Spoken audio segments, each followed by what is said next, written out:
el embargo a Cuba, bloqueo injusto o consecuencia del castrismo. Nacionalizadas todas las empresas de la compañía eléctrica. Cada vez que en Cuba falta comida, combustible o electricidad, el discurso oficial repite la misma frase: la culpa es del bloqueo. El bloqueo es una guerra económica contra Cuba. Y de bloqueo del gobierno de los Estados Unidos. Con un bloqueo criminal recrudecido oportunistamente, con más de 240 medidas. Pero la pregunta que casi nunca se hace en voz alta es otra: ¿quién provocó realmente ese embargo? Para entenderlo, hay que volver a 1959. Cuando el movimiento encabezado por Fidel Castro tomó el poder tras la salida de Fulgencio Batista, prometió democracia, elecciones y respeto a la propiedad privada. Nada de eso ocurrió. En pocos meses comenzaron las confiscaciones masivas. Tierras, centrales azucareros, refinerías, industrias y negocios pasaron a manos del Estado sin compensación real. Muchas de esas propiedades pertenecían a ciudadanos y empresas estadounidenses. Así comenzó todo.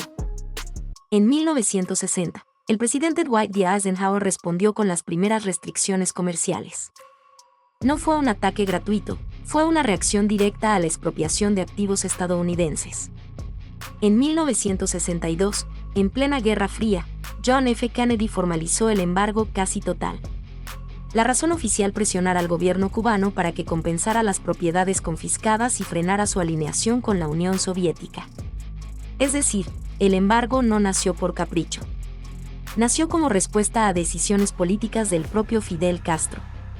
Con los años, lejos de suavizarse, el régimen profundizó su modelo socialista centralizado. Se eliminó la propiedad privada a gran escala, se prohibieron partidos políticos y se consolidó un sistema de partido único. En los años 90, tras la caída de la Unión Soviética, Estados Unidos endureció las sanciones con leyes como la Helms-Burton, que convirtió el embargo en ley, porque el gobierno cubano no mostró señales de apertura democrática. Décadas después, hubo una oportunidad histórica. Durante la presidencia de Barack Obama, Washington tendió la mano. Se reabrieron embajadas, aumentaron los viajes, llegaron inversiones y Cuba salió de la lista de países patrocinadores del terrorismo. Era el momento perfecto para reformas profundas. Pero el sistema político cubano no cambió.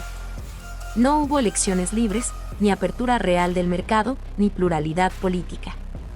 Con la llegada de Donald Trump en 2017, se retomó la política de presión. Y tras su regreso al poder en 2025, Trump no solo mantuvo las sanciones, las reforzó.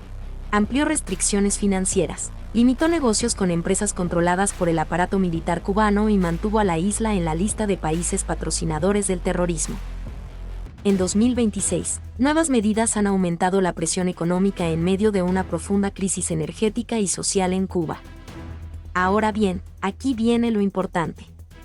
El gobierno cubano insiste en que el embargo es la causa principal de todos los problemas del país. Sin embargo, el embargo no prohíbe que Cuba comercie con el resto del mundo. La isla puede hacer negocios con Europa, América Latina, Asia y África. De hecho, Estados Unidos es uno de los principales proveedores de alimentos a Cuba bajo excepciones legales. Entonces, la pregunta es inevitable: si el embargo fuera la única causa, ¿por qué otros países sin acceso al mercado estadounidense logran desarrollarse?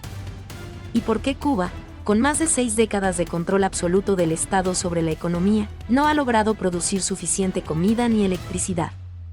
La realidad es que el modelo económico implantado por Fidel Castro eliminó incentivos, concentró toda la producción en manos del Estado y persiguió la iniciativa privada durante décadas. El resultado es una economía dependiente, improductiva y frágil. En la Asamblea General de las Naciones Unidas, la mayoría de los países vota cada año contra el embargo. Pero esas resoluciones no cambian la política estadounidense porque el problema de fondo no es solo económico, sino político. El embargo, guste o no, fue una consecuencia directa de las decisiones del régimen instaurado por Fidel Castro. Y más de 60 años después, Cuba sigue pagando el precio de ese modelo. En 2026 la isla enfrenta apagones prolongados, escasez de combustible, inflación descontrolada y una migración masiva histórica. El discurso oficial apunta al bloqueo. Pero la historia demuestra que el embargo comenzó después de las confiscaciones y la ruptura democrática. No fue el embargo el que creó el sistema de partido único. No fue el embargo el que eliminó la propiedad privada. No fue el embargo el que prohibió elecciones libres. Esas fueron decisiones internas. Y mientras el sistema político no cambie, difícilmente cambiará la política exterior de Estados Unidos. La pregunta final no es si existe el embargo.